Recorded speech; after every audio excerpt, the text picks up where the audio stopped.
আদ্রিতার চোখে নীল ছিল নিছকই একজন চাকর। সে সারাদিন আদ্রিতার ভাই ফরমাস খেটেও ওকে সন্তুষ্ট করতে পারত না।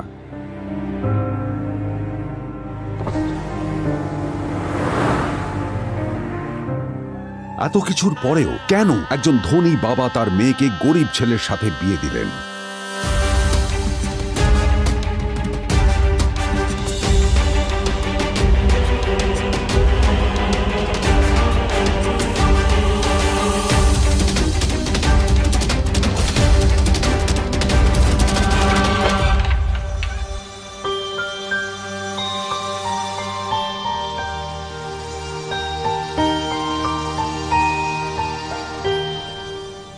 এবং তারপরে সেই মেয়েটি তার গরিব স্বামীর কাছ থেকে নতুন বছরে এমন একটা গিফট পেয়েছিল যে তার চক্ষু স্থির হওয়ার জোগাড় হয়েছিল।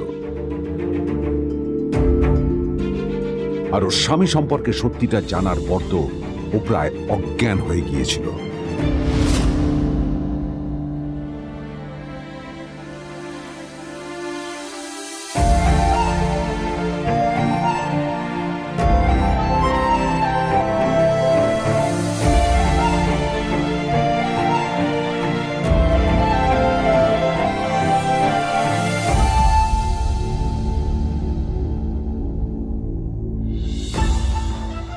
আমার বাবা সবচেয়ে বড় ভুল করেছে তোমার মতো একটা গরিব ছেলের সাথে আমার বিয়ে দিয়ে। আমার সব বন্ধুদের স্বামীরা ওদের কত দামি দামি গিফট দেয়, আর তুমি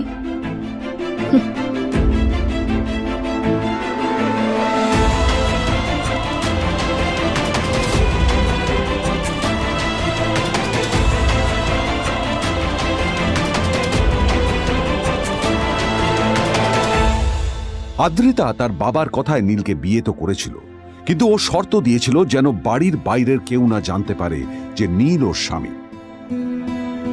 নীল ওই বাড়িতে ঘর জামাইয়ের মতো থাকলেও ও যেন ওখানে একজন চাকর ছিল। সবাই ওকে অপমান করত।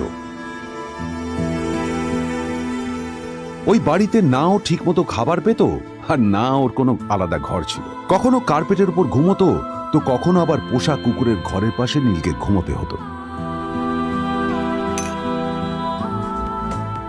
হাত খরচ মেটাতে ও এক জায়গায় ওয়েটারের কাজও করত। আদ্রিতা তার বন্ধুদের বলেছিল যে আদ্রিতা বিদেশে বিয়ে করেছে আর তার স্বামী লন্ডনের একজন খুব বড় বিজনেসম্যান। কিন্তু যখন আদ্রিতার বন্ধুরা ওকে ওদের স্বামীদের দেওয়া দামি দামি গিফটগুলো দেখাতো, তখন লজ্জায় ওর ভিতরটা পুড়ে ছাই হয়ে যেত।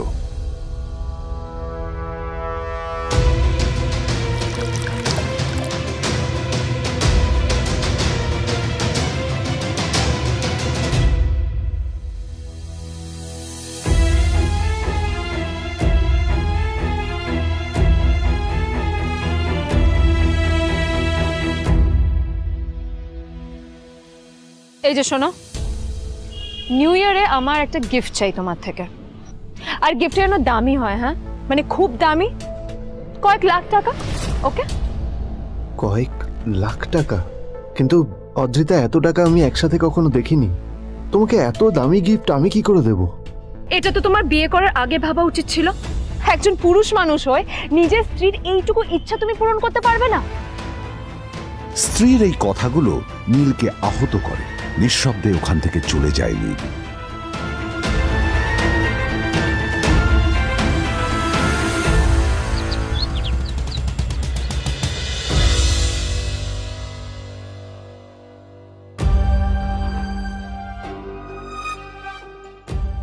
দুদিন পর নিউ ইয়ার পার্টির আগে নীল আদ্রিতার কাছে এসে একটা গিফট প্যাক দেয়।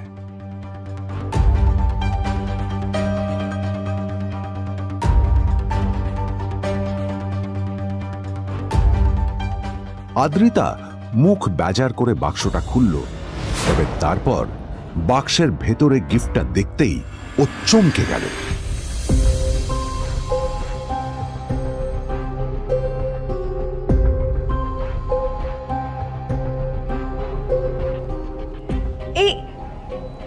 ফোনটা মানে এটা তো একটা স্পেশাল এডিশন, এটার দাম তো 3 কোটি টাকা। তুমি এটা পেলে কোথা থেকে? আসলে আসলে এটা অরিজিনাল নয়। আমি ওই ফোনটারই একটা কপি এনেছি।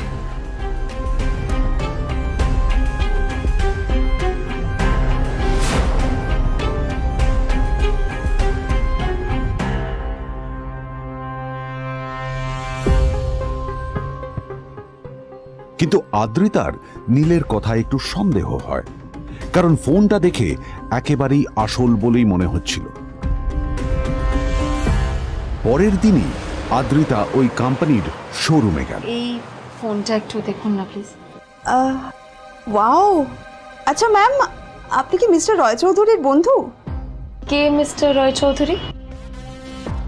ও, আপনি কি ওই রয় চৌধুরী গ্রুপ অফ ইন্ডাস্ট্রিজের মালিকের কথা বলছেন? হ্যাঁ। না না, আমি ওনাকে চিনি না। আমি কেন, আমার মনে হয় কেউই ওনাকে চেনে না। বড় বড় মানুষেরাই ওনা দেখা পান না।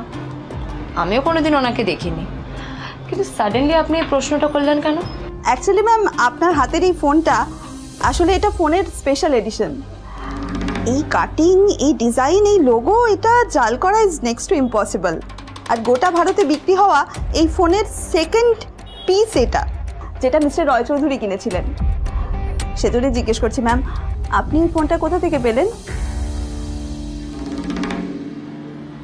তবে কি নীলই মিস্টার রয় চৌধুরী, নাকি নীল এই ফোনটা চুরি করেছে? বেকার নীলের কাছেই কোটি টাকার ফোন কোথা থেকে এলো? নীলের সত্যিটা তাহলে কি? আর ও যদি সত্যি বড়লোক হয়ে থাকে, তবে ও নিজের শ্বশুর বাড়িতে খরচামাই হই বা থাকে কেন? আদ্রিতা এসব কথাই মনে মনে ভাবছিল। তবে আদ্রিতার বিশ্বাস ছিল যে কোনো না কোনো মতলব করেই নীল এই ফোনটা আদ্রিতার জন্য নিয়ে এসেছিল। কিছুদিন পর আদ্রিতা সেই ফোনটার কথা ভুলে গেল। নীল সকাল সকাল ঘুরতে বেরিয়েছে বাইরে।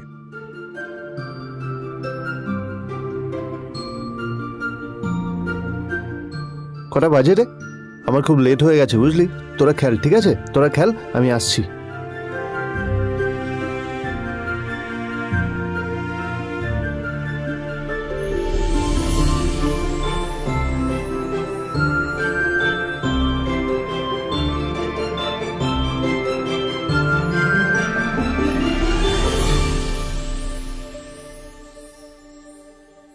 নীল, জল পড়ছে না কেন দেখো না।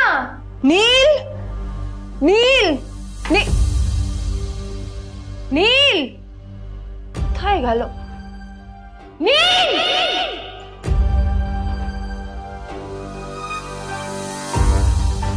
নীল, নীলকে ডাকছে কেন বলতো? ওইদিকে বাড়িতে আদ্রিতা আর চিত্রা আশ্চর্য হয়ে গেল যে নীল হঠাৎ কোথায় উধাও হয়ে গেল।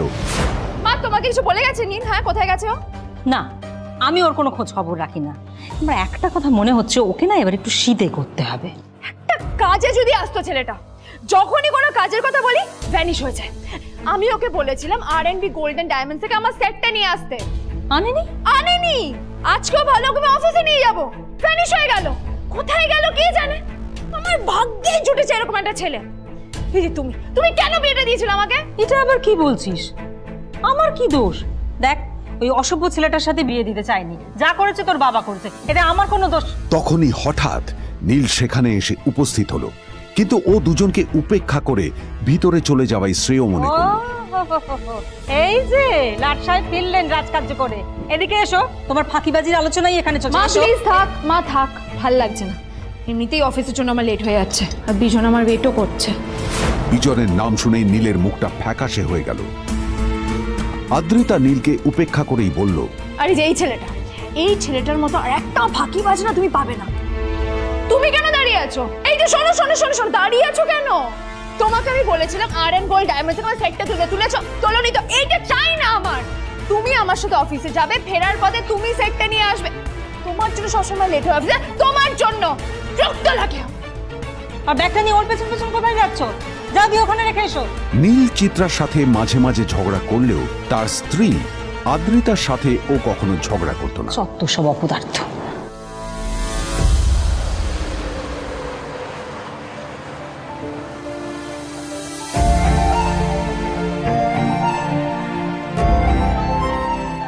কিছুক্ষণের মধ্যেই তারা আদ্রিতার অফিসে পৌঁছে গেল।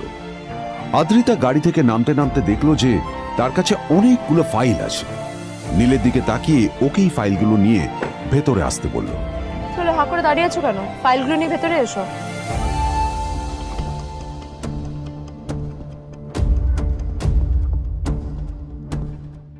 আদ্রিতা যখন ওর ক্যাবিনে পৌঁছলো তখন দেখলো সেখানে আগে থেকেই ওর বন্ধু এবং বিজনেস পার্টনার বিজন বসে ওর জন্য অপেক্ষা করছে।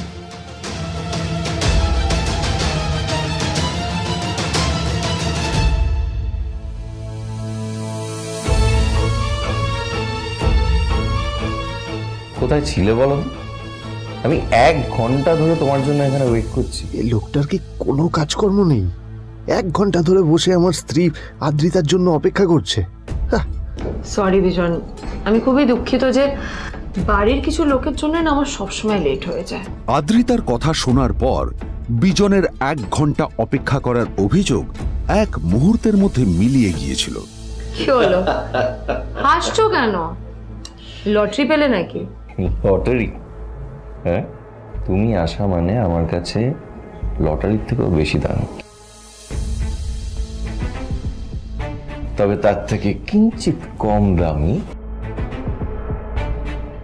একটা গিফট আমি তোমার জন্য এনেছি।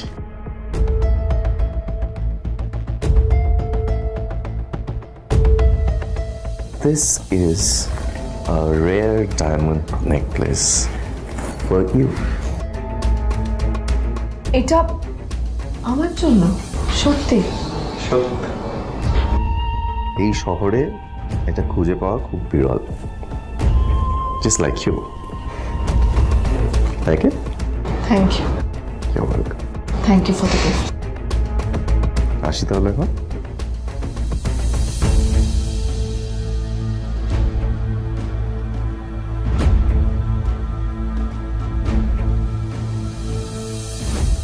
আদ্রিতা, আমি আজ পর্যন্ত তোমাকে কোনো রকম উপদেশ দিইনি, কিন্তু আজ আমি তোমাকে বলতে বাধ্য হচ্ছি। এই যে এই লোকটা তোমাকে শুধুমাত্র ইমপ্রেস করার জন্য একটা নকল সস্তার হীরের গয়না দিয়ে গেছে। এরকম একটা লোকের সাথে তোমার মেশা উচিত না। ভবিষ্যতে কিন্তু তুমি বিপদে পড়বে। আদ্রিতা, আমি তোমাকে কথা দিচ্ছি, আমি তোমার জন্য আসল রেয়ার একটা হীরের গয়না এনে দেবো, এর চেয়েও দামি, এর চেয়ে অনেক অনেক বেশি দামি। তার জন্য আমাকে যাই করতে হোক না কেন, আমি তোমাকে একদিন ঠিক এনে দেবো, ঠিক এনে দেবো তোমাকে। তাদের বিয়ে হয়েছে 2.5 বছর। এর মধ্যে প্রথমবার তার মনে হলো নীল তার জন্য লড়াই করছে। নীলের এই রূপটা দেখে আদ্রিতা চমকে গেল। আজ প্রথমবারের মতো আদ্রিতার মনে প্রশ্ন এলো, নীলকে নিজের থেকে দূরে সরিয়ে রেখে আমি কি কোনো ভুল করছি? না না, এটা আমি কি ভাবছি? বিজন আমার বিজনেস পার্টনার, ও আমাদের মেইন ইনভেস্টর। নীলের এই অ্যাকশনের কারণে বিজন আমার কোম্পানি থেকে ব্যাক আউট করে গেলে কি হবে? না না না না না, নীলের জন্য আমি আমার এত বছরের পরিশ্রমকে জলে দিতে পারি না। আমার নীলকে নয়, আমার বিজনকে প্রয়োজন। এইসব ভাবতে ভাবতে আদ্রিতার নীলের ওপর রাগ হতে শুরু করে। আদ্রিতার রাগ তখন চরমে উঠে যায়। আজ প্রথমবার নীল আদ্রিতার সাথে খারাপ ব্যবহার করেছে। How dare you! তোমার এত বড় সাহস! হ্যাঁ, তোমাকে কে অধিকার দেয় বলো তো যে তুমি আমারই অফিসে দাঁড়িয়ে আমাকেই এতগুলো উল্টোপাল্টা কথা তুমি শোনালে? তোমাকে এখানে আনাই আমার ভুল হয়েছে, সবচেয়ে বড় ভুল হয়েছে। এবার চুপচাপ এখান থেকে বেরিয়ে যাও, right now. Get out! Neel আদ্রিতার এই কথার কোনো উত্তর দিল না। নীল জানতো যে ও যতই কথা বাড়াবে আদ্রিতা ততই বেশি রেগে যাবে। আদ্রিতা যেন তেন ভাবে নিজের রাগ চেপে ব্যাপারটা ওখানেই শেষ করার চেষ্টা করলো, কিন্তু ও তো জানতো না যে ব্যাপারটা তখন সবে শুরু হয়েছে। কি হলো, শুনতে পাচ্ছিস না? কালা নাকি? আমারই সামনে দাঁড়িয়ে আমার কেনা গিফট নিয়ে তুই মজা করলি? কত বড় সাহস রে তোর! নিজেকে তো বিক্রি করে দিলে ওরকম একটা ডায়মন্ড নেকলেস তুই কিনতে পারবি না। তোর এই গরিবের পারফিউম, সস্তা শার্ট, পায়ে একটা ফাটা চপ্পল নিয়ে নিজেকে বড় হিরো মনে করছিস? তোর নিজের কত দাম সেটা তোর নিজের জানা উচিত। Zero, big zero. সালা খরচা মাই চল।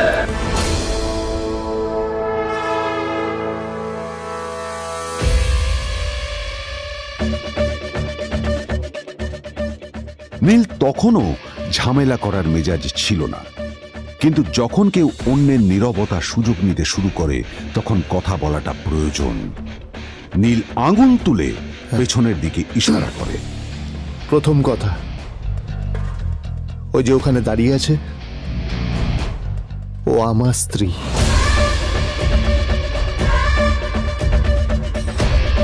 তাই আমার স্ত্রীকে তোমার নেকলেস দেওয়ার কোনো অধিকার নেই।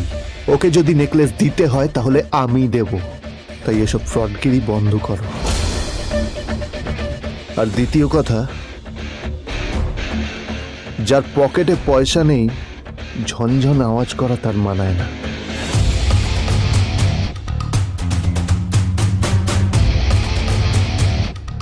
নীল বিজনকে তার সোয়াগ দেখিয়ে বেরিয়ে গেল।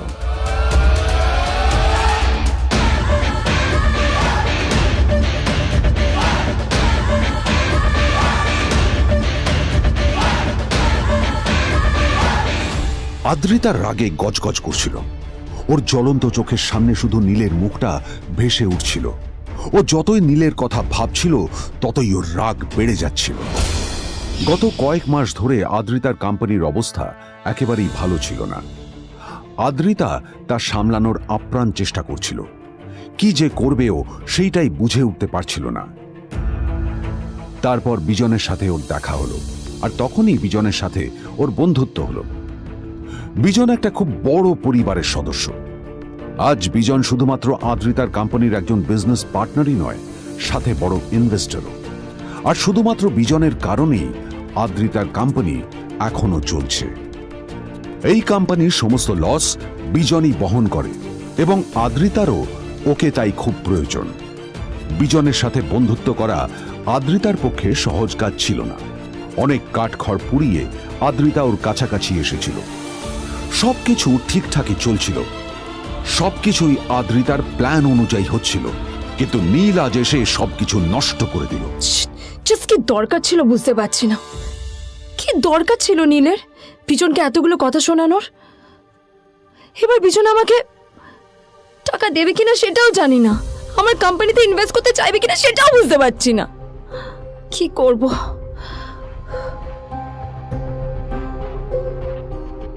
এখন আদ্রিতা ওকে কিভাবে বোঝাবে? ভুল করে যদি বিজন ওর টাকা ফেরত চায় তবে আদ্রিতার কোম্পানি সেন কর্পোরেশন খুব বড় সমস্যায় পড়ে যাবে। তারপর কি হবে? সেন পরিবারের দেখভাল কে করবে? এইসব ভাবতে ভাবতে আদ্রিতা নিজের উপরেও রেগে গেল। আসলে দোষটা ওর নিজেরই। আদ্রিতা কেন নীলকে ওদের মাঝে আনতে গেল? নীলকে অফিসে নিয়ে আসারই বা কি দরকার ছিল? আর যদি সে নীলকে সাথে করে না আনতো তাহলে বিজন এখন ওর সাথেই বসে থাকতো।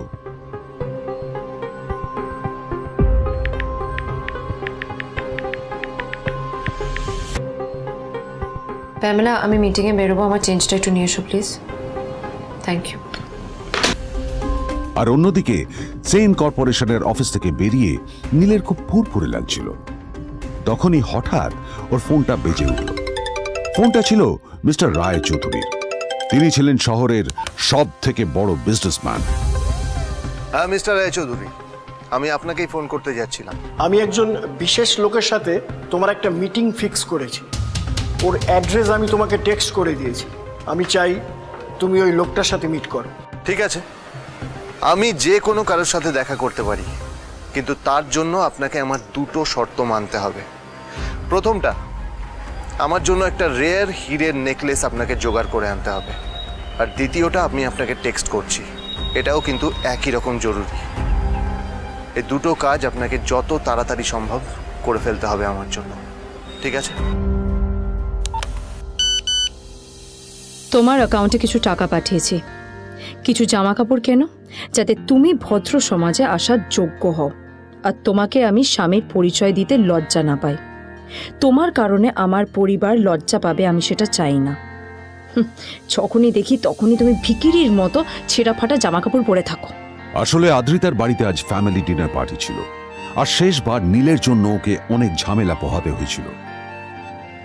মেসেজ পড়ে নীল ফোনটা নিজের পকেটে রেখে রাস্তার ধারে গিয়ে একটা ট্যাক্সি থামানোর জন্য হাত বাড়িয়ে দিল। নীল ট্যাক্সি ধরে গোল্ডেন সিটি অ্যাভিনিউর দিকে বেরিয়ে পড়ল। গোল্ডেন সিটি অ্যাভিনিউ শুধু কলকাতারই নয়, এটা ছিল সারা পশ্চিমবঙ্গের সবচেয়ে বিলাসবহুল সোসাইটিগুলোর মধ্যে একটা। আসলে এই সেই জায়গা যেখানে মিস্টার রায়চৌধুরী আজ তার জন্য গোপন মিটিং ফিক্স করেছিলেন। কিন্তু নীল কার সাথে দেখা করতে যাচ্ছে এ সম্পর্কে ওর কোনো ধারণাই ছিল না। যখন নীল সেখানে পৌঁছল, পুলভিলার বাগানে বসে থাকা লোকটিকে দেখে রাগে নীলের রক্ত ফুটতে শুরু করলো। নীল ওখানে না দাঁড়িয়ে বেরিয়ে গেল। তখনই হঠাৎ একটা মেসেজ এলো। আসলে আজ আদ্রিতার ফ্যামিলি গ্যাদারিং এ যাওয়ার আগে নীলকে ওর হাই স্কুলের রিইউনিয়নেও যেতে হতো।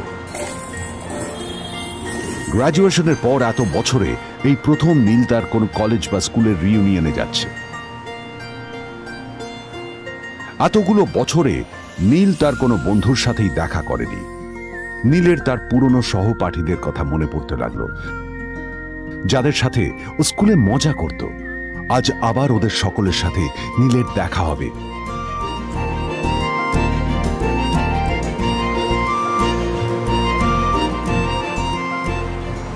আর এই সব কিছু ভেবেই নীল এক্সাইটেড হয়ে যাচ্ছিল। আসলে সোহিনীকে নীল তার স্কুল টাইমে পছন্দ করত।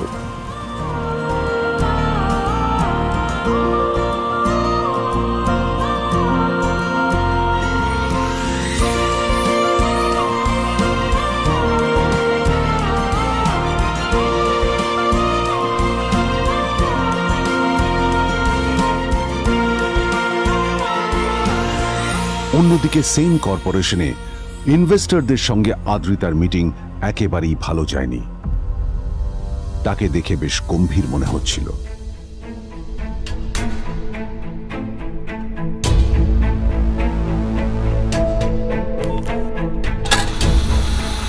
ভাই, পৃথিবীতে এমন লোকও আছে, কি দিমাগ দেখলি? হ্যাঁ, কাজকর্ম তো কিছু করার নেই, আর কিছু করেও না। হ্যাঁ, শুধু চলে এসছে আমাদের ম্যাডামকে রাখাতে। এই 1 বছরে না কিচ্ছু বদলায়নি।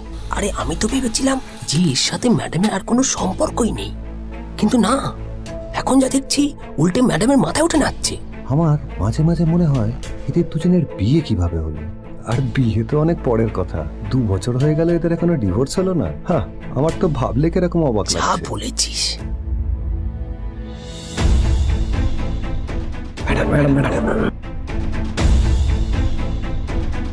অফিসে চলতে থাকা এইসব কথা শুনে আদ্রিতার আরো রাগ হলো। আদ্রিতা ক্যাবিনে যাওয়ার পরে রাগকে নিয়ন্ত্রণ করা ওর পক্ষে আরো কঠিন হয়ে গেল। ও তখন বুঝতেই পারছিল না যে ওর রাগ কিভাবে নিয়ন্ত্রণ করবে। আদ্রিতা এটাও ভাবছিল যে নীলের জন্য ওকে আর কত অপমানিত হতে হবে। এসব ভাবতে ভাবতেই আদ্রিতার চোখ গেল ওর বাবার ছবিটার দিকে।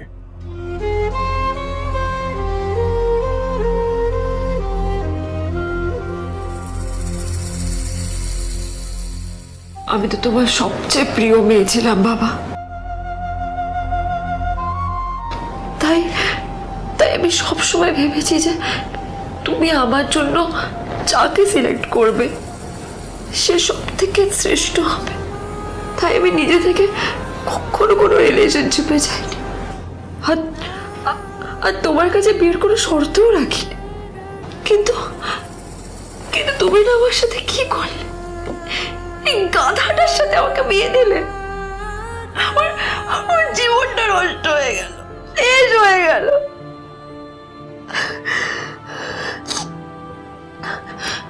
আমি যদি একটু জানতাম যে ও কিছু করে না, ঘর চাপাই হয়ে থাকবে, এইসব কাজকর্ম করে, তাহলে আমি কোনোদিনই বিয়েতে রাজি হতাম না বাবা, কোনোদিন না, কোনোদিন।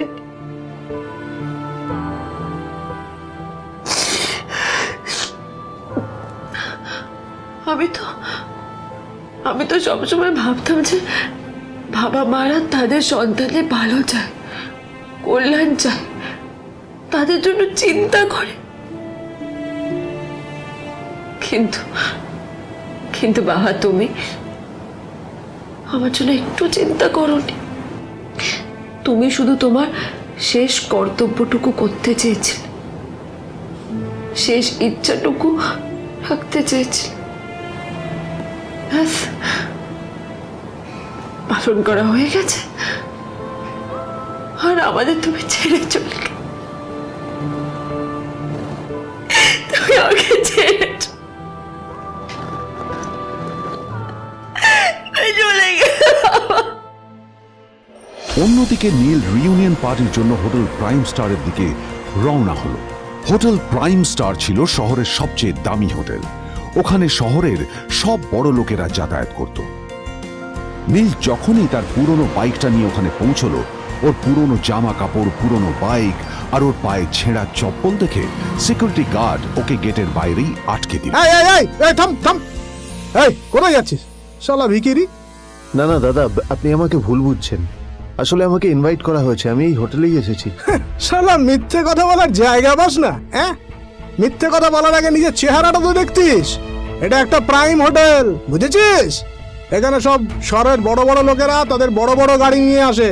শালা তোর মতো একটা ভিকিরি একটা ফ্যাট প্যাটে আওয়াজ বের করা বাইক নিয়ে চলে এসেছিস, আর আমি তোকে ঢুকতে দেবো না দাদা? আমাকে ইনভাইট করা হয়েছে, আমাকে শুনুন শুনুন, আরে চল আমাকে একবার ঢুকতে দিন আমাকে। নীল পড়ে যেতেই একটা দামি গাড়ি ওখানে এসে দাঁড়ালো। এই গাড়িটি আর অন্য কারো নয়, হোটেল প্রাইমের মালিক মিস্টার খান্নার ছিল। কি হচ্ছে কি এটা? হোটেলের গেটের সামনে এসব এসব ক্যাশ চলছে এখানে। হোটেলের বদনাম হবে না এতে? স্যার দেখুন না, এই যে ভিকিরিটা হোটেলে ঢুকতে যাচ্ছে, আমি বারণ করছি, শুনছে না স্যার? Shut up! আপনি কি করতে আছেন? কে কি হচ্ছে দেখি দেখি কে? মিস্টার খান্না তার চশমা খুলে নীলের দিকে দেখলেন, আর ওনার মুখটা হাঁ হয়ে গেল।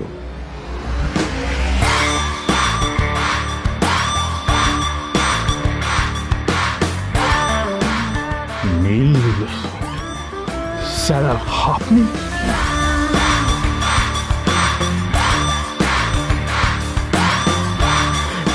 Extremely sorry sir.